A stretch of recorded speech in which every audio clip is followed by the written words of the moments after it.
Hello dear, आप लोग को वेलकम करता हूं। जितने भी हमारे सेकेंड ईयर के डियर स्टूडेंट हैं, तो आज फिर से हम वीडियो के साथ स्वागत करता हूं। और आज जैसा कि जानते हैं कि मंडे को मैंने MSN 1 करा रखा था, कल जो है टोटल क्लास क्लोज था। तो आज जो है हम MSN 2 देखने वाले हैं और MSN 2 का हम एक नए चैप्टर शुरू कर रहे हैं। चैप्टर का नाम है आपका ENT डिसऑर्डर। ENT मतलब ईयर नोज थ्रोट डिसऑर्डर, मतलब आँख कान गला से संबंधित समस्या। ठीक है, तो मेरे डियर, तो आप लोग जो है ENT में हम लोग पढ़ेंगे ईयर मतलब कान, नोज मतलब नाक और थ्रोट मतलब गला। तीन चीज़ें से जो है यह स्पेशलिस्ट ENT है। ठीक है ना, ये चैप्टर ही ENT डिसऑर्डर के है। मतलब तीनों जो होता है आपके कान हो गया, नाक हो गया या गला हो गया। आँख के बारे में तो आप लोग पढ़ चुके हैं ऑप्थेल्मिक डिसऑर्डर यूनिट नंबर 4 में।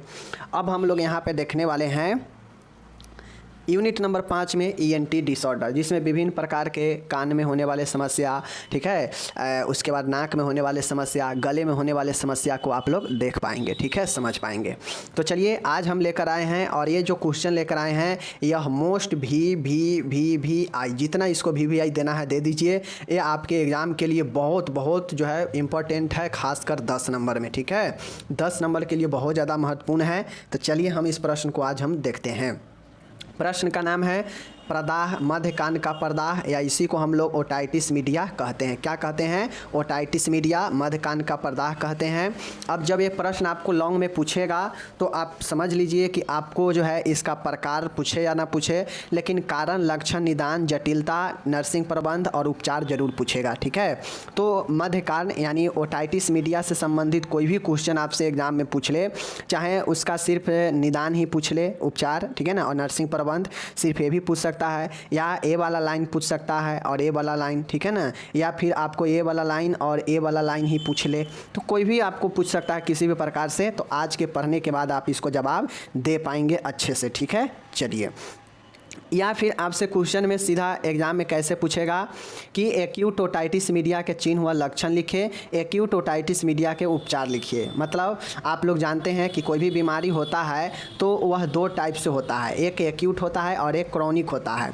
तो आपको मैं एक्यूट और क्रॉनिक दोनों बताऊँगा और लक्षण कारण जो भी होगा सब में समान होगा। ठीक है, चलिए देखते हैं। पहला समझिए ओटाइटिस मीडिया होता क्या है। मेरे डियर, ओटाइटिस मीडिया होता क्या है, पहले इस चीज़ को आप जान लीजिए। तो मध्य कान का संक्रमण जो होता है उसी को हम लोग ओटाइटिस मीडिया कहते हैं। ठीक है ना, आइटिस यहाँ भी लगा है, देख लीजिए आइटिस लगा है ना यहाँ पे इसमें। तो ओटाइटिस मीडिया मतलब मध्य और ओटाइटिस मतलब मध्य कर्ण का संक्रमण। ठीक है, तो ओटाइटिस मीडिया यहाँ पे देख सकते हैं, मध्य कर्ण का संक्रमण एवं प्रदाह होना ओटाइटिस मीडिया कहलाता है। क्या समझे कि मध्य कर्ण का संक्रमण एवं प्रदाह होना ओटाइटिस मीडिया कहलाता है। ठीक है, तो otitis media is characterised by infection and inflammation of middle ear. Normally कहा जाए तो ओटाइटिस मीडिया को हम लोग मध्य कान का संक्रमण ही कहते हैं। ठीक है, और ये जो मध्य कान का संक्रमण होता है तो कोई भी व्यक्ति में जो होता है तो उसके कान के बाहरी और भीतरी लेयर में कुछ नहीं होता है। ठीक है, उसके मध्य कान में जो है यह प्रॉब्लम होता है, इसीलिए इसे ओटाइटिस मीडिया कहते हैं। ठीक है, और मध्य कान में क्या होता है तो संक्रमण या प्रदाह, इसी को हम लोग आइटिस जोड़ के लिखते हैं, इसीलिए ओटाइटिस मीडिया नाम है। समझ गए ना।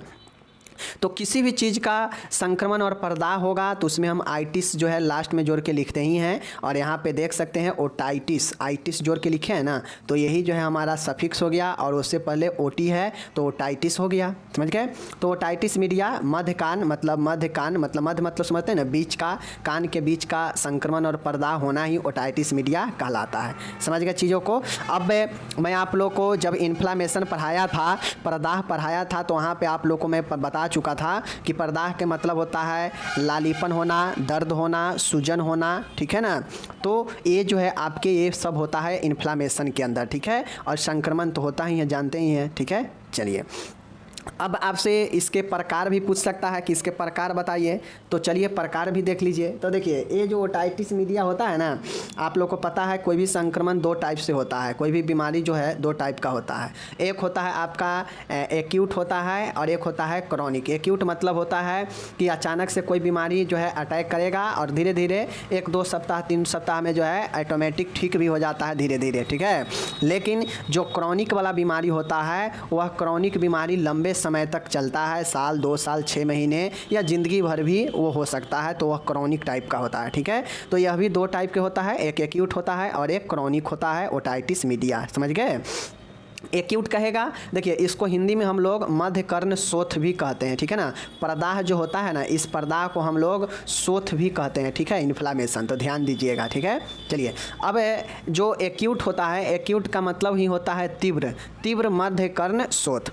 इसमें मध्यकर्ण में अचानक से संक्रमण हो जाता है। मैंने पहले ही बताया कि एक्यूट जो होता है वह अचानक से अटैक करता है, तो चूंकि यह मध्यकर्ण में होने वाला अचानक से होगा, इसीलिए एक्यूट कहते हैं इसको, ठीक है ना। तथा 6 सप्ताह के भीतर स्वतः ही ठीक भी हो जाता है। यह कान अथवा एक कान अथवा दोनों कान में हो सकता है। अब ये आपको मेरे डियर, ये जो है हकीकत और ये जो है आपको सत्य नहीं है कि दोनों कान में ही होगा तो होगा। एक कान में भी हो सकता है या दोनों कान में भी हो सकता है। तो एक बात आप समझ लीजिए कि अगर आपके कान के मध्य वाले हिस्सा में किसी तरह के इन्फ्लामेशन या इन्फेक्शन होता है, तो यह एक कान या दोनों कान को भी प्रभावित कर सकता है, समझ गए। और अगर एक्यूट टाइप के होता है तो कम दिन तक रहेगा, 5 से 6 सप्ताह में धीरे धीरे ऑटोमेटिक ठीक हो जाता है, और लेकिन यह अचानक से जो है अटैक किया रहता है, ठीक है। और यह एक या दोनों कान में होता है, समझ गए। तो एक्यूट वाला का यही होता है। बाकी अब मैं यहाँ पे आपको जो बताने जा रहा हूँ वो क्रॉनिक बता रहा हूँ। और क्रॉनिक जो कोई भी बीमारी अगर क्रॉनिक होता है तो समझिए वह अचानक से अटैक नहीं करता है, ठीक है। क्रॉनिक जो बीमारी होता है वह लंबे समय चलने वाला बीमारी होता है, और कहीं ना कहीं वह दूसरे बीमारी के फलस्वरूप जो है जन्मा हुआ होता है।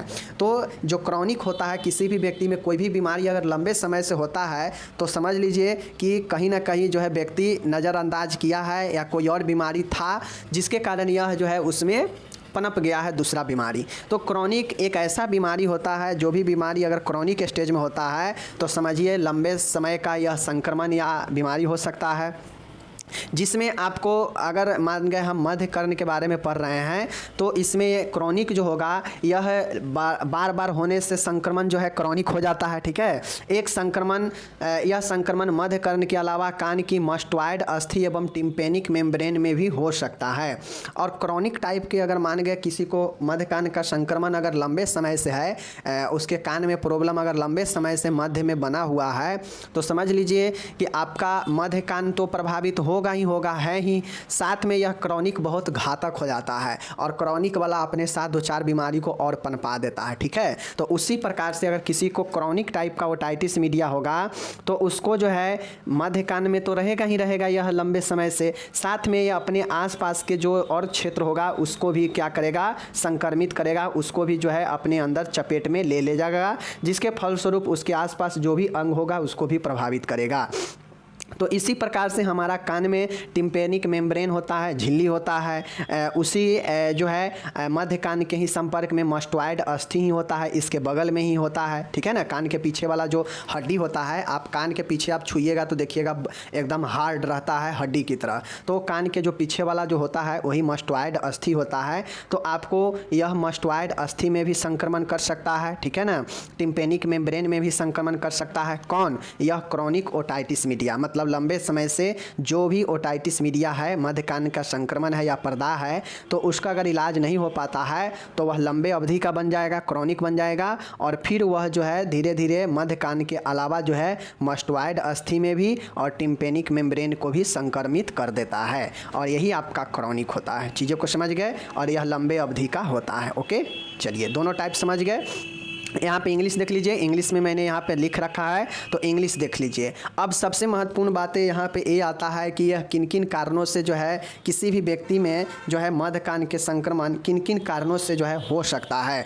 कोई भी बीमारी के बारे में आप पढ़ते हैं तो यह आपको महत्वपूर्ण हो जाता है जानना कि कारण क्या होता है उस बीमारी का। तो इसी प्रकार से चूँकि ओटाइटिस मीडिया एक कान का संक्रमण है, मध्य कान का संक्रमण है, तो हम ये चीज़ कारण ढूंढेंगे कि किन किन कारणों से कान में, मध्य कान में संक्रमण या प्रदाह हो सकता है। ठीक है, चलिए कारण में देखिएगा, लंबे समय से साइनोसाइटिस। साइनोसाइटिस आप लोगों को पता है कि नाक में एक साइनस होता है, एक झिल्ली होता है, वह साइनस होता है। अगर आपके नाक में लंबे समय से अगर साइनोसाइटिस है, मतलब साइनस में का प्रॉब्लम है, ठीक है ना, साइनस जो होता है उसमें अगर संक्रमण है तो यह धीरे धीरे यह नाक वाला जो साइनस है, साइनोसाइटिस है, कान तक पहुंचा देगा। ठीक है, चूँकि कान हो गया, गला हो गया और नाक हो गया, इस सब का कनेक्टिविटी जो है एक जैसे ही होता है। ठीक है, एक दूसरे से सब कनेक्टिविटी होता है, इसलिए नाक में प्रॉब्लम होगा तो कान तक असर जाएगा। ठीक है ना। किसी प्रकार के गांठे होना, अगर मान गए आपको कान में या कान के किसी भाग में किसी प्रकार के अगर गांठ बन जाता है तो मध्य कान में यह प्रॉब्लम करता है। चूँकि हम लोग जानते हैं हमारा संतुलन जो है वह अगर कान में प्रॉब्लम हो जाता है तो संतुलन बिगड़ जाएगा और मध्य कान में ही इससे संतुलन बनता है व्यक्ति का। तो किसी प्रकार के अगर ट्यूमर है तो प्रॉब्लम कर सकता है, ये चीज़ें हो सकता है। कोई ऐसे वायरल इन्फेक्शन जो आपको प्रभावित कर सकता है, ये भी कारण हो सकते हैं। उसके बाद श्वसन से संबंधित कोई इन्फेक्शन, गला से संबंधित, जैसे साइनोसाइटिस, यह नाक में होता है। राइनिटिस, नाक बहना, यह भी आपके नाक में ही होता है। फेरेंजाइटिस, आप लोग जानते हैं जो फेरिंग्स होता है ग्रासी का, उस फेरिंग्स का यह समस्या फेरेंजाइटिस कहलाता है। ठीक है, तो ये सब आपके रिस्पायरेटरी ट्रैक्ट इन्फेक्शन है, श्वसन नलिका संक्रमण है। तो मान गए चूँकि श्वसन भी हमारा गला से संबंधित है, गला से जुड़ा हुआ है और नाक से जुड़ा हुआ है। चूँकि हम श्वसन नाक से करते हैं ना, तो वह हमारे कान तक जो है उसका प्रभाव जाता है। तो अगर आपके कान में साइनोसाइटिस हुआ रहेगा या राइनिटिस हुआ रहेगा या फेरेंजाइटिस है तो यह प्रभावित करेगा आपके, पहुंचाएगा कहाँ, मिडिल ईयर में, मध्य कान में, और फिर वहाँ पे भी संक्रमण करेगा। ठीक है ना। तो रिस्पायरेटरी ट्रैक्ट इन्फेक्शन हो सकता है इसका रीजन। नेक्स्ट जो है कॉज, राइल्स ट्यूब डालना। अब मान गए आप राइल्स ट्यूब डाल रहे हैं, राइल्स ट्यूब आप लोग को पता होना चाहिए। ठीक है ना, मैं चाइल्ड हेल्थ में पढ़ाया हूँ, अभी ना चाइल्ड हेल्थ में पढ़ाए हैं राइल्स ट्यूब या नोजोगैस्ट्रियल ट्यूब। मान गए आप राइल्स ट्यूब डाल रहे हैं, ठीक है, या एनजी ट्यूब डाल रहे हैं और वह एनजी ट्यूब मान गए सही जगह पर नहीं गया। ठीक है, और वह जो हमारे नाक में जो साइनस है उसमें जो है जो झिल्ली मेम्ब्रेन है, साइनस एक प्रकार का क्या है, मेंबर है, झिल्ली है। अगर उस झिल्ली में साइनस में लग गया ट्यूब तो क्या होगा, फट जाएगा और उससे ब्लडिंग होने लगेगा। तो इसी प्रकार से अगर नाक के थ्रू हम नली डालते हैं भोजन दिलाने के लिए, पोषण देने के लिए, राइस ट्यूब, अगर वह ट्यूब जो है गलत जगह पर जाएगा और वह जो है कान वाले जगह पर फंस जाएगा या थोड़ा सा भी धक्का देगा तो कान पर इफेक्ट करेगा, तो उससे भी प्रॉब्लम हो सकता है राइस ट्यूब का डालना। यह भी, इससे ये भी कारण बन सकता है। ठीक है, ये हो गया,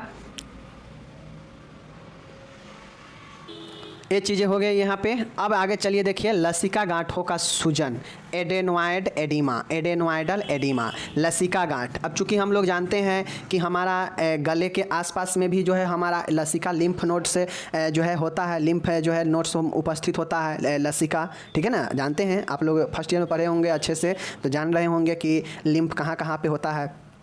तो एक गर्दन के आसपास भी होता है। तो चूँकि यह कान की बातें हैं तो मैं पहले ही बता चुका कि कान हो या गर्दन हो, गला हो या हमारा नाक हो, इस तीनों का कनेक्टिविटी जो है लगभग एक दूसरे से कनेक्टिविटी में रहता है। यही कारण है कि अगर कान में दिक्कत है तो जो है नाक को भी प्रभावित करेगा, नाक में दिक्कत है तो कान को प्रभावित करेगा, गला में दिक्कत है तो वह कान को भी प्रभावित करेगा, या कान में दिक्कत है तो गला को भी संक्रमित करेगा। तो इस तीनों का कनेक्टिविटी एक समान रचना है, इसलिए हमें ENT में एक साथ पढ़ना है। ठीक है, तो गले में लसिका जो है, उसके जो लसिका है उसके गांठ में बन जाएगा तो यह प्रॉब्लम करेगा, प्रतिरक्षा गड़बड़ा जाएगा। क्योंकि हम लोग जानते हैं कि लसिका हमारे क्या करता है, विभिन्न प्रकार के संक्रमणों से बचाने का काम करता है। तो अगर लसिका गांठ अगर हम बन जाएगा तो वह तो बीमारी से, संक्रमण को मुक्ति करेगा ही नहीं, संक्रमण से बचाएगा ही नहीं, तो आपको जो गले के आसपास का क्षेत्र है उसमें संक्रमण फैल सकता है। तो उसी प्रकार से लसिका गांठ का सूजन भी व्यक्ति के बनता है कारण मध्य कान का संक्रमण होने का। चीज़ों को समझ रहे हैं, चलिए चलिए अब एक बार मैं आपको इसको और रिपीट कर देता हूँ कि कारण क्या क्या होता है। देखिए कारण में कुछ नहीं है, लंबे समय से नाक में जो साइनस है उसमें संक्रमण होना साइनोसाइटिस का कारण बन सकता है। किसी प्रकार के अगर ट्यूमर है उस कान में तो वो भी कारण बन सकता है, ठीक है। कोई वायरल इन्फेक्शन चल रहा है तो उसके कारण भी ये चीज़ें हो सकता है। चूँकि ओटाइटिस मीडिया एक संक्रमण है, ठीक है, एक इन्फ्लामेशन है। रिस्पायरेटरी ट्रैक्ट मतलब श्वसन से जुड़ी हुई साइनोसाइटिस, राइनिटिस और फेरेंजाइटिस। ओके, राइल्स ट्यूब डालने में कोई प्रॉब्लम होने से हो सकता है। और एडेनोइडल एडिमा मीन्स लसिका गांठों का सूजन होना। कोई दिक्कत नहीं, समझ गए कारण। चलिए लक्षण देखिए कि अगर माने गया किसी को ये प्रॉब्लम होता है, ओटाइटिस मीडिया होता है, तो उसमें क्या क्या लक्षण जो है दिख सकते हैं। तो लक्षण यहाँ पे देख लीजिए, लक्षण इंपॉर्टेंट है, समझ गए। अब मानिए किसी को कान में प्रॉब्लम है, कान में किसी को सूजन हो जाएगा, कान में अगर किसी को दर्द होगा, ठीक है, कान अगर भरा भरा सा महसूस होगा तो उसको क्या क्या हो सकता है व्यक्ति के अंदर। तो जाहिर सी बातें हैं, कान में तेज दर्द होगा ही होगा, बिल्कुल सही है। कान में बदबूदार श्राव आएगा ही आएगा, मतलब कान से डिस्चार्ज होगा ही होगा जो बदबूदार होगा। अब आप लोग को पता होना चाहिए कि कान में हो या सर में हो या नाक में अगर दर्द होता है तो आपको पता होना चाहिए, महसूस होना चाहिए कि बुखार जो है दर्द के साथ में आ जाता है। तो एक लक्षण बुखार का भी आएगा। ओके, हेडेक होगा, चूँकि कान हमारा एक संतुलन बनाने का भी काम करता है, तो इससे सिर दर्द भी होगा। सुनने की क्षमता में तो लॉस होगा ही होगा, क्योंकि कान में कोई भी अगर प्रॉब्लम हो सकता है तो सुनने में भी प्रॉब्लम आएगा। भूख नहीं लगने का, क्योंकि व्यक्ति को जो है जी मचलेगा, व्यक्ति को चक्कर भी आएगा, घबराहट होगा, चूँकि कान से बहुत प्रकार के संतुलन हमारे दिमाग पर बनता है। जब भी कान में प्रॉब्लम आएगा तो भूख नहीं लगेगा, ठीक है, मुंह से बदबू आएगा, जी घबराएगा, उल्टी हो सकता है, कान भरा हुआ अनुभव होगा, ठीक है, चबाने में दर्द होगा। कान में प्रॉब्लम होता है तो आप लोगों को पता होना चाहिए ना कि कान में दर्द होने से चबाने में भी दर्द होता है।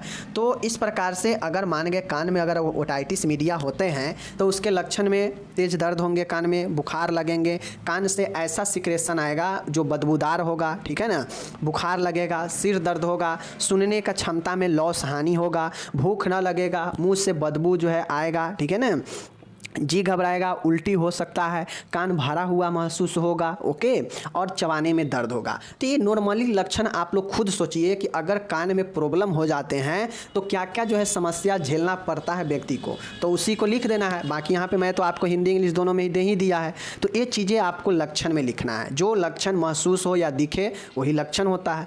अब बातें आता है डायग्नोसिस का, निदान का। अब निदान में कौन कौन से निदान किया जाएगा, डायग्नोस किया जाएगा पेशेंट को इस प्रॉब्लम में, चलिए देखते हैं। तो मेरे डियर, डायग्नोसिस में सबसे पहले पेशेंट का चूँकि संक्रमण टाइप का यह प्रॉब्लम है तो फिजिकल एग्जामिनेशन, भौतिक उसका जो है परीक्षण किया जाएगा, शारीरिक परीक्षण। उसके बाद चूँकि कान में प्रॉब्लम है तो हो सकता है उससे जुड़ी हुई दूसरा भी लक्षण दिखे, तो उसके लक्षणों का भी क्या करेंगे, जांच करेंगे। जो भी लक्षण उपस्थित होगा, जैसे कान बह रहा है, कान भारी महसूस हो रहा है, ठीक है, ठीक, तो ये सब जो है लक्षण की उपस्थिति का भी जांच किया जाएगा, ठीक है। चलिए चक्कर आएगा तो ये सब होगा। ऑडियोमेट्री टेस्ट किया जाएगा। ऑडियोमेट्री टेस्ट कान के जो है सुनने के क्षमता का टेस्ट होता है कि व्यक्ति सुन सकने वाला है या नहीं सुन रहा है, कितना ज़्यादा हियरिंग लॉस हो रहा है, तो ये ऑडियोमेट्री से टेस्ट किया जाता है। नाम से ही है ऑडियोमेट्री, ऑडियो मतलब श्रवण, सुनने वाला, ठीक है ना। उसके बाद है ऑटोस्कोपिक एग्जामिनेशन। ऑटोस्कोपिक एग्जामिनेशन होता है, ओ से ओटी मतलब क्या होता है, ओटाइटिस मीडिया, और इसी में आइटिस लगा दीजिए तो क्या हो जाएगा, ओटाइटिस हो जाएगा, मतलब संक्रमण हो जाएगा मध्य कान का। तो ओटोस्कोपी, इसी ओटो से जो है हमारा क्या है, ओटोस्कोपी बना है। तो ओटो में ओ हटाकर आइटिस जोड़ देंगे तो यह संक्रमण, इन्फ्लामेशन हो जाता है। अगर इसमें एस्कोपी लगा देंगे, ओटोस्कोपी, तो वह उसका मध्य कान का परीक्षण हो जाएगा, ओके। ओटोरियल डिस्चार्ज कल्चर, कान से जो डिस्चार्ज हो रहा है उसके जो है टेस्ट किया जाएगा, उसका टेस्ट होगा। मस्टॉइड एक्सरे, कान जैसे ए व्यक्ति का कान है, ठीक है, ए व्यक्ति का कान है, ठीक है, कान के पीछे जो है व्यक्ति का क्या होता है, एक आपका कान के पीछे आप लोग महसूस कर सकते हैं एक जो है मजबूत सा हड्डी होता है, ठीक है, कान के पीछे होता है।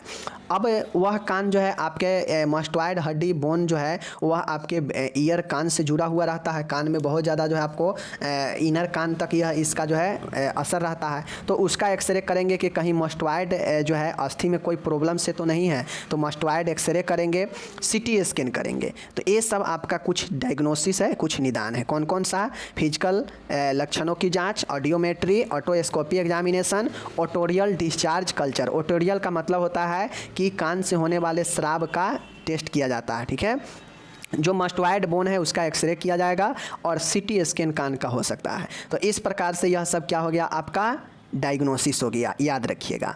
अब मेरे डियर, मान गए किसी को ओटाइटिस मीडिया होता है, ठीक है, कान में, मध्य कान में संक्रमण होता है और वह व्यक्ति अगर इलाज नहीं करवाता है या उसको किसी कारण से पता नहीं चलता है तो उसको आगे क्या हो सकता है? तो उसको आगे यही होगा कि जो अभी तक मध्य कान में बना हुआ है वह और ज़्यादा जो है प्रॉब्लम क्रिएट करेगा, और ज़्यादा कॉम्प्लिकेशन लाएगा, जटिलता लाएगा। जैसे वह जो प्रॉब्लम है, संक्रमण है, वह कान में घाव पैदा कर देगा, अब्सेस का निर्माण करेगा, अब्सेस फॉर्मेशन करेगा। सिग्मोइड साइनस, सिग्मोइड साइनस का मतलब होता है कि यह एक जो है आपका खाली स्थान होता है जो ब्रेन से कनेक्ट होता है, ठीक है। एक जो है आपके साइनस, जो नाक होता है ना, नाक से एक नली नुमा ब्रेन से जुड़ा हुआ रहता है, ठीक है। तो यह सिग्मोइड साइनस हो सकता है व्यक्ति को प्रॉब्लम साइनस में, ठीक है। सेप्टिसेमिया मतलब चूँकि ओटाइटिस मीडिया एक संक्रमण है तो मान गए अगर किसी को जटिलता होगा, जटिलता कब होता है? जब यह भयंकर रूप ले लेता है तब जटिलता में जाता है। तो जटिलता में सेप्टिसेमिया होता है, मतलब ब्लड में यह इन्फेक्शन जो अभी मध्य कान में है, आपको जटिलता ये कर सकता है कि यह ब्लड में जो है क्या करेगा? संक्रमण फैलाने लगेगा, ठीक है। तो यह आपको ब्लड में सेप्टिसेमिया वही होता है कि रक्त का एक गंभीर संक्रमण करने लगेगा, ओके। उसके बाद है जगलर वेन थ्रोम्बोसिस, या इसी को हम लोग डीप थ्रोम्बोसिस भी कहते हैं।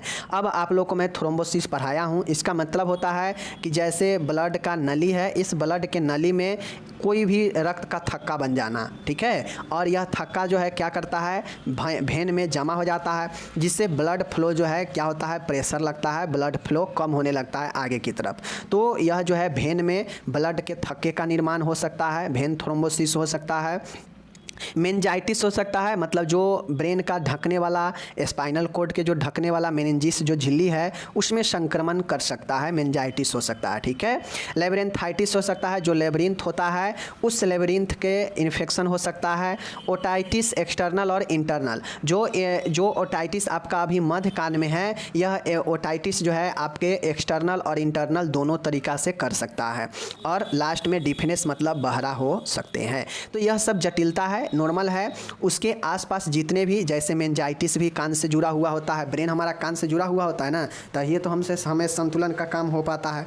तो मेनिंजाइटिस हो सकता है, लेब्रिंथाइटिस हो सकता है। जो लेब्रिंथ में क्या होता है? लेब्रिंथाइटिस क्या होगा? लेब्रिंथ में इन्फेक्शन, समझ गए। जो अभी तक मीडियम मध्य में बना हुआ है इन्फेक्शन कान का, वह एक्सटर्नल और इंटरनल में भी हो सकता है। और लास्ट में जो है आपके इन्फेक्शन जो है बहरापन भी ला सकता है, ठीक है। सेप्टिसेमिया मतलब ब्लड में इन्फेक्शन, ओके। और सिग्मोइड साइनस, अब्सेस फॉर्मेशन मतलब घाव का निर्माण, ये सब जो है आपको तमाम चीज़ें कर सकता है, ये सब जटिलता है, ओके। समझ गए चीज़ को? चलिए अब बारी आता है उपचार। तो आपको ये दिमाग लगाना पड़ेगा कि जो हम बीमारी देख रहे हैं, क्या इस बीमारी में कौन कौन से उपचार संभव है। अगर मान गए सिर्फ उस बीमारी में दवाई ही हो सकता है उसके लिए, तो सिर्फ उसके लिए चिकित्सीय उपचार लिखेंगे, उसमें दवाई वगैरह लिख देंगे, ठीक है।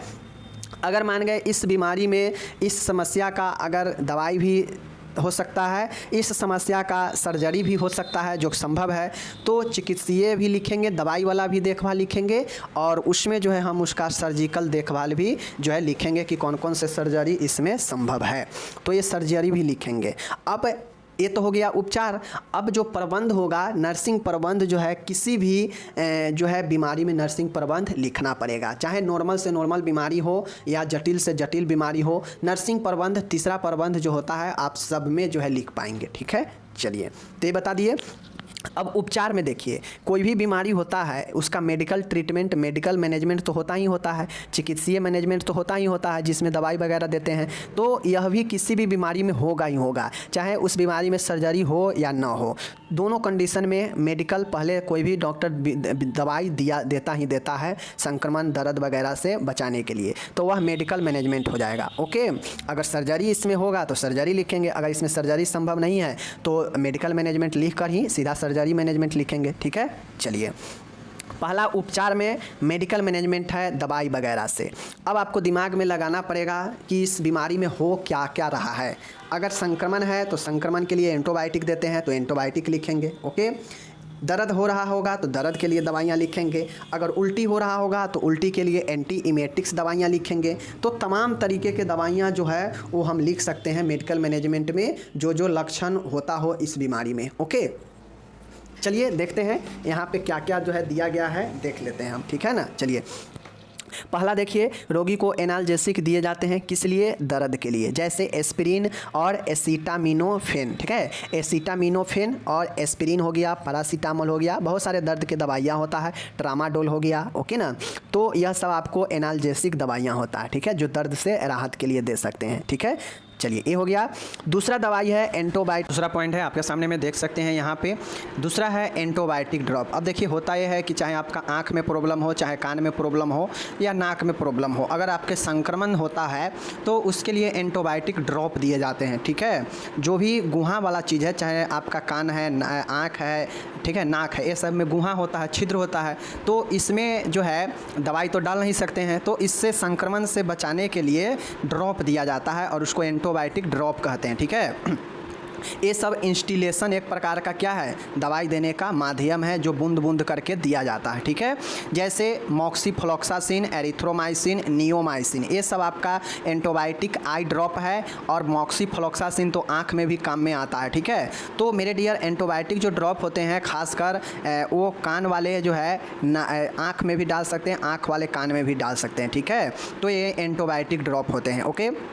तीसरा आपके सामने में है, रोगी को नेजल स्प्रे या ओरल डीकॉन्जिनेंट भी दिए जाते हैं। मेरे डियर अगर नाक में कोई प्रॉब्लम हुआ है, जैसे हम ऊपर में देखें साइनोसाइटिस, राइनिटिस, तो इससे आपको जो है नाक में नोजल स्प्रे दिया जाता है, ताकि नाक का जैसे ही संक्रमण ठीक होगा तो हो सकता है कि आगे कान का जो इसके रिलेटेड के कारण हुआ है, मतलब जो नाक में संक्रमण है वो जो है वही कान में भी कर रहा है, कान में भी प्रॉब्लम कर रहा है। तो जब नाक वाला संक्रमण ठीक होगा तो ऑटोमेटिक कान वाला भी सही होने लगेगा। तो इसके लिए अगर साइनोसाइटिस है, राइनिटिस है, जैसा कि ऊपर देखे हैं, तो उसके लिए नजल स्प्रे देते हैं और या फिर ओरल डीकॉन्जिनेंट भी दे सकते हैं, ठीक है। कैंडिडा इन्फेक्शन होने पर नाइस्टेटिन एवं 2% सैलिसिलिक अम्ल जो है ऑइंटमेंट का एप्लीकेशन भी किया जाता है। अगर मान गए कोई कैंडिडा एप्लीकेशन इन्फेक्शन हो रहा है, कैंडिड के कारण कोई इन्फेक्शन हो रहा है, तो उसके लिए नाइस्टिन एवं 2% सैलिसिलिक एसिड आता है, वो ऑइंटमेंट जो है अप्लाई कर सकते हैं इस संक्रमण वाले इफेक्टिव स्थान पे। तो ये जो है मेरे डियर ये आपके क्या हो गए अगर पेशेंट को फीवर लगा है तो उसके लिए एंटीपायरेटिक देते हैं, ठीक है ना। अगर जी मचल रहा है तो उसे एंटी इमेटिक्स देते हैं। तो ये सब जो है लक्षण का भी आप जो है दवाई दे सकते हैं और साथ में इसमें जो भी चीज़ें उपयोग हो सकते हैं वो दे सकते हैं। तो नॉर्मली संक्रमण के कारण ये हो रहा है तो इसके लिए आप जो है नजल स्प्रे, एंटीबायोटिक ड्रॉप और दर्द की दवाइयाँ, ये जो है मुख्यतः 3 हो गया। और एक कैंडिडा इन्फेक्शन के लिए नाइस्टेटिन 2% और सैलिसिलिक अम्ल ऑइंटमेंट इस पर अप्लाई कर सकते हैं, ठीक है। तो ये तो हो गया मेरा उपचार का प्रथम स्टेप, दवाई के द्वारा, ड्रॉप के द्वारा मेडिकल ट्रीटमेंट। अगर मान गए इस ट्रीटमेंट से किसी को नहीं जाएगा समस्या, तो अगर सर्जरी इसमें संभव है तो उसे सर्जरी किया जाएगा। और इस बीमारी में हम जानते हैं कि सर्जरी संभव है, तो इसके लिए सर्जिकल प्रबंध भी होगा। तो उपचार में जो दूसरा प्रबंध होगा यहाँ पे वह सर्जिकल प्रबंध होगा। मेडिकल प्रबंध के बाद सर्जिकल प्रबंध। देख लीजिए, रोगी को गंभीर स्थिति में आवश्यकता अनुसार निम्न शल्य क्रिया भी की जा सकती है। अब मैंने पहले ही बताया कि कोई मरीज को अगर दवाई से ठीक नहीं होता है, मतलब उसका गंभीर स्थिति हो गया है, तो उस कंडीशन में उसको जो है क्या किया जाता है, सर्जरी किया जाता है, ठीक है। तो इसी को हम लोग सर्जिकल प्रबंध कहते हैं। अब सर्जरी कौन कौन से होंगे, किस प्रकार के होंगे, देख लीजिए। तो मेरे डियर ऊपर में हम लोग देखे हैं कि पेशेंट को जो है फेरेंजाइटिस भी हो सकता है, ठीक है ना, मेरेंजाइटिस भी है, ऊपर में हम लोग देखे हैं। तो अगर मेरेंजाइटिस है तो मेरेंजाइटिस के लिए जो है आपको मेरेंगटोमी किया जाता है, ठीक है। मेरेंगटोमी जो कि कान के आंतरिक कान के जो है छिद्र कर अगर उसमें कोई इन्फेक्शन के कारण कोई पस वगैरह भरा होता है तो उसको जो है निकाला जाता है, तो ये मेरेंगटोमी होता है। टिम्पनोप्लास्टिक होता है, जो टिम्पेनिक मेम्ब्रेन होता है ना, ऊपर अभी देखे हैं कि टिम्पेरिन मेम्ब्रेन और मस्टॉइड बोन, ये सब सहायक है हमारे किसके, कान का सहायक जो है ये सब अंग है। तो टिम्पेनिक मेम्ब्रेन का भी जो है सर्जरी किया जाता है, तो टिम्पलोप्लास्टिक होता है। मस्टॉइडेक्टोमी है, जो मैं आपको ऊपर में बताया कि मस्टॉइड जो है बोन को सर्जरी के द्वारा जो है सही किया जाता है, तो यह भी एक कान के लिए सहायक ही आपका अंग है। तो इस मस्टॉइड बोन को जो है सर्जरी किया जाता है। अगर मस्टॉइड बोन में किसी प्रकार के प्रॉब्लम से अगर ओटाइटिस मीडिया हो रहा है तो उसे मस्टॉइडेक्टोमी सर्जरी किया जाता है, ठीक है। और जितना दूर इफेक्टेड रहता है बोन हड्डी उसको सर्जरी से ठीक किया जाता है, ठीक है। उसके बाद है एडेनोइडेक्टोमी है। एडेनोइडेक्टोमी का मतलब होता है कि जो एडेनोइड ग्लैंड है जो हमारे कान के ठीक जो है सामने होता है थोड़ा सा, तो इस ग्लैंड को अगर इस ग्लैंड के कारण अगर प्रॉब्लम हो रहा है और ओटाइटिस मीडिया हो रहा है तो उससे जो है उस ग्लैंड को सर्जरी करके ठीक किया जाता है, तो यह एडेनोइडेक्टोमी होता है। ये सब सहायक सर्जरी है। जो ये सब कारण से ओटाइटिस मीडिया हो सकता है तो इस सब का भी अलग अलग सर्जरी करके ठीक किया जा सकता है, तो ओटाइटिस मीडिया ठीक हो जाएगा। ओके, नेक्स्ट है इंसिजन ऑफ क्लोएस्टेटोमा। अगर क्लोएस्टेटोमा है तो उस कंडीशन में एक्सीजन किया जाता है पेशेंट का, और एस्टोमा को जो है एस्टीटोमा को ठीक किया जाता है। तो नॉर्मली मैरिंगटोमी, टिम्पेनोप्लास्टी, मस्टॉइडेक्टोमी, एडेनोइडेक्टोमी और इंसिजन ऑफ क्लोएस्टेटोमा, ये सब पाँचों को आप लोग ध्यान में रखिएगा कि ये सब सहायक जो है सर्जरी है। और ये सब में से जो भी सर्जरी पेशेंट को मान गए किसी पेशेंट को अगर टिम्पेनिक मेम्ब्रेन में प्रॉब्लम होगा और उस कारण से व्यक्ति को मध्य कान में संक्रमण हो रहा है तो उसे टिम्पेनिक मेम्ब्रेन का सर्जरी किया जाता है, तो उसे टेम्पोनोप्लास्टी कहेंगे। अगर मान गए जो मस्टॉइड बोन है कान के पीछे वाला जो हड्डी है, बाहर से आप भी उसे महसूस कर सकते हैं, तो मान गए उस बोन में प्रॉब्लम है और उस कारण से जो है इफेक्ट पहुंच रहा है मीडियम ईयर में, मतलब कान के मध्य वाला में, और उससे संक्रमण हो रहा है, तो उस बोन को जो है सर्जरी करके सही किया जाएगा, ठीक है। इसी प्रकार से अगर ग्लैंड के कारण हो रहा है, एडेनोइड जो ग्लैंड है कान के पास, अगर उसके प्रॉब्लम से हो रहा है मध्य कान का संक्रमण, तो ये एडेनोइडेक्टोमी किया जाएगा, उस ग्लैंड का सर्जरी, ठीक है ना। तो इसी प्रकार से आपका सभी सर्जरी जो है किया जा सकता है, और ये सब गंभीर स्थिति में होता है, ठीक है, समझ गए। चलिए, तो ये सर्जरी भी जान गए। तो आपको मैंने मेडिकल प्रबंध और सर्जिकल प्रबंध दोनों पढ़ा दिया। चूँकि अगर किसी को दवाई देने के बाद नहीं ठीक होगा तो उसको सर्जरी होगा लास्ट ऑप्शन, तो सर्जरी भी दोनों पढ़ा दिए। उपचार में दोनों उपचार हो गया, मेडिकल दवाई और सर्जरी के द्वारा दोनों प्रबंध पढ़ा दिए। अब तीसरा प्रबंध जो कि कॉमन प्रबंध होता है वह होता है नर्सिंग प्रबंध। चाहे उसमें सर्जरी हो या नहीं हो, सिर्फ दवाई ही उस बीमारी में क्यों न चले, लेकिन उसमें नर्सिंग प्रबंध आराम से आप लिख सकते हैं। उसी प्रकार से अगर दवाई वाला सिर्फ होगा, वह बीमारी सिर्फ दवाई से ही ठीक हो जाता होगा, तो उसमें सिर्फ दवाई के हिसाब से ही हम अपना नर्सिंग प्रबंध लिखेंगे। अगर उसमें सर्जरी होगा तो सर्जरी के लिए भी पेशेंट को हम कैसे जो है प्रबंध करेंगे, तो उसमें सर्जरी सहित लिखना पड़ेगा प्रबंध, ठीक है ना। चलिए, तो देखिए मुख्यतः अगर इसमें सर्जरी संभव है तो हम लोग कुछ दिन पहले ही पढ़े हैं कि सर्जरी से पहले, सर्जरी के दौरान और सर्जरी के बाद जो है नर्सिंग प्रबंध कैसे करेंगे। तो वो तो मैं आपको स्टेप स्टेप बताया, और मैं वहाँ पे बताया था कि यह किसी भी बीमारी में जो है आराम से लिख सकते हैं। तो आप उसको भी लिख सकते हैं, लेकिन उसको लिखेंगे तो ज़्यादा बड़ा हो जाएगा, ठीक है ना। तो उसके लिए मैं यहाँ पर इसके प्रॉपर वे में इसके लिए बता देता हूँ। देख लीजिए, नर्सिंग प्रबंध में चूँकि यहाँ पर सर्जरी संभव है तो हम सर्जरी के हिसाब से नर्सिंग प्रबंध लिखेंगे तो सब उसमें ऑटोमेटिक जो है आ जाएगा, ठीक है ना। चलिए देख लीजिए, शैल क्रिया से पूर्व का देखभाल। यहाँ क्या है, प्री ऑपरेटिव, मतलब सर्जरी होने से पहले का देखभाल है। क्या क्या करेंगे, रोगी एवं परिजनों को रोग के बारे में, उसकी की जाने वाले सर्जरी के बारे में समझाना चाहिए। अब किसी भी पेशेंट को आप सर्जरी करते हैं तो ऐसा नहीं है कि डायरेक्ट सर्जरी कर देते हैं, पहले उसको बताते हैं, पहले उसको पेरेंट्स को बताते हैं, तब जाकर सर्जरी होता है, ठीक है ना। तो पहला यही काम है। दूसरा काम है रोगी व परिजनों को मनोवैज्ञानिक सहारा प्रदान करना चाहिए। अब आप रोगी और उसके परिजनों को सर्जरी से घबराए नहीं, चूँकि डर जाता है पेशेंट और उसके घर वाले, तो उसको मनोवैज्ञानिक साइकोलॉजिकल हेल्प करेंगे, ठीक है ना। ये सब सर्जरी से पहले होता है। रोगी के अस्पताल में भर्ती होने पर वाइटल साइन का नियमित जांच करना चाहिए। जो भी पेशेंट सर्जरी होने वाला है उससे पहले आपको लगातार जो है क्या करना होगा, वाइटल साइन चेक कर करके नोट करना होगा समय समय पर, ओके। रोगी को शैल क्रिया के लिए तैयार करना चाहिए। अब मैं आपको पढ़ा चुका हूँ कि रोगी को शैल क्रिया के लिए कैसे तैयार करेंगे, तो उसका फाइल तैयार करेंगे, ठीक है। फाइल तैयार करने के बाद उसका जो है सर्जरी साइट का जो है साफ़ सफाई करेंगे, ठीक है ना। उसके बाद उसको जो है पेशेंट को ओटी रूम में ले जाने से पहले उसको पूर्ण तैयारी करते हैं, जैसे शरीर पर जो भी एक्स्ट्रा सामान है, गहना है, ये सब को हटा देते हैं, ठीक है ना। और सर्जरी वाले गाउन पहनाते हैं, तो ये सब सर्जरी के लिए तैयार करते हैं। तो ये सब सर्जरी से पूर्व का प्रोसेस हो गया।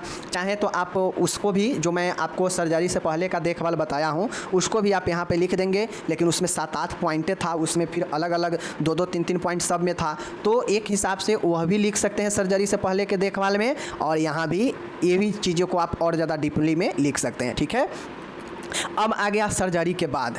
अब सर्जरी हो चुका होगा, उसके बाद ही ना देखभाल होता है, तो उसे शल्य क्रिया के बाद पोस्ट ऑपरेटिव में कहते हैं। तो यहाँ पे सर्जरी के दौरान की बातें नहीं लिखना है। अगर आपसे क्वेश्चन में पूछेगा कि सर्जरी के दौरान का देखभाल बताएं, तब जाके आपको सर्जरी के दौरान का देखभाल लिखना पड़ेगा, ठीक है। और दौरान में क्या क्या होता है मैं सब चीज़ बता ही दिया हूँ क्या। तो ये चीज़ें हैं। अब चलिए मैं यहाँ पे आपको बता देता हूँ। यहाँ पे शल्य क्रिया के बाद का ही देखभाल देखते हैं। रोगी को लेटरल पोजीशन प्रदान करनी चाहिए एवं ऑपरेटिव कान को ऊपर की तरफ रखना चाहिए। मान गए अगर पेशेंट को दाहिने साइड में, अगर मान के दाहिने साइड राइट साइड के कान में प्रॉब्लम है और राइट साइड के कान के तरफ जो है सर्जरी होना है, तो हम क्या करेंगे, उसे करवट लेटा देंगे लेटरल पोजीशन में, और जिस भी कान को सर्जरी करना है या जिस भी कान के सर्जरी हुआ है उसको जो है हम लोग क्या करेंगे, ऊपर साइड से रखेंगे, ठीक है, ताकि दबाव उस पर न पड़ेगा। दर्द के लिए चिकित्सक के निर्देशानुसार एनाल्जेसिक दर्द रोधी दवाइयाँ देते हैं, ठीक है। तीसरा है मेरे डियर, देखिएगा, रोगी को आरामदायक बिस्तर व स्थिति प्रदान करना चाहिए। क्योंकि सर्जरी के बाद पेशेंट को बहुत सारा दिक्कत होता है, तो इसके लिए पेशेंट को आरामदायक और स्थिति प्रदान करेंगे, ओके। चौथा पॉइंट है मेरे डियर, एसेप्टिक तकनीक द्वारा कान की ड्रेसिंग करेंगे। और जिस भी कान में अगर सर्जरी हुआ है तो उसको बिल्कुल एसेप्टिक तकनीक, मतलब बिल्कुल विसंक्रमित तकनीक का उपयोग करके ड्रेसिंग करेंगे, ठीक है ना। सर्जरी स्थल का निरंतर जो है आपको निरीक्षण करना होगा। अगर रक्तस्राव हो रहा हो या कुछ और स्राव हो रहा हो तो डॉक्टर को तुरंत सूचित करना होगा। तो यह नर्स की जिम्मेदारी होती है सर्जरी के बाद, ओके। नेक्स्ट है, छठा है, रोगी को निम्न शिक्षा प्रदान करनी चाहिए। अब सर्जरी के बाद जो है आप तक ख्याल रखेंगे ही, मैनेजमेंट करेंगे ही करेंगे, साथ में नर्स को जो है रोगी को भी कुछ शिक्षा देनी चाहिए। कौन कौन सी? सभी दवाइयाँ निर्देशानुसार सही समय पर ले। अब नर्स को ये शिक्षा देना होगा कि समय समय पर सही दवाइयाँ ले, समझ गए। छींकते खांसते समय मुँह को खुला रखे ताकि दबाव कान पर ना पड़े। अगर मुँह बंद करके खांसेंगे तो दबाव कान पर पड़ेगा और उससे टाँका खुल जाएगा। भारी सामान उठाने व खींचने से बचना चाहिए। सर्जरी वाले कान को पानी के संपर्क से बचाए। नहाते समय कान में ईयर प्लग लगा ले, ठीक है, ताकि कान में पानी अंदर ना जाए, ओके।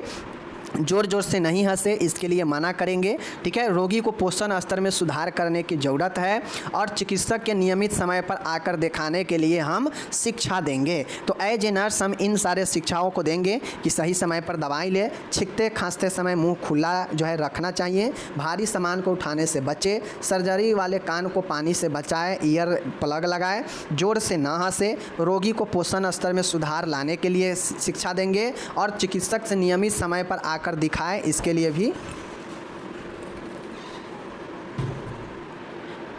भी कहेंगे। तो इस प्रकार से आपका प्रश्न हो गया यहाँ पे समाप्त। बहुत अच्छे से मैंने समझाया। वीडियो को 1 से 2 बार देखिएगा, आपको समझ में आ जाएगा। ओटाइटिस मीडिया क्या है? मध्य कान का संक्रमण है, इतना समझिए। जो कान के मध्य भाग में होने वाला एक प्रदाह या सूजन होता है। प्रदाह में क्या होता है? प्रदाह में जो है सूजन होगा, दर्द होगा, ललीमा होगा, ठीक है। यही सब जो है प्रदाह में इन्फ्लामेशन में होता है। और सूजन में क्या होता है, संक्रमण में क्या होता है? तो जानबे करते हैं कि संक्रमण से जो है विभिन्न प्रकार के प्रदाह होता है। तो ये सारे चीज़ें होते हैं, ओके।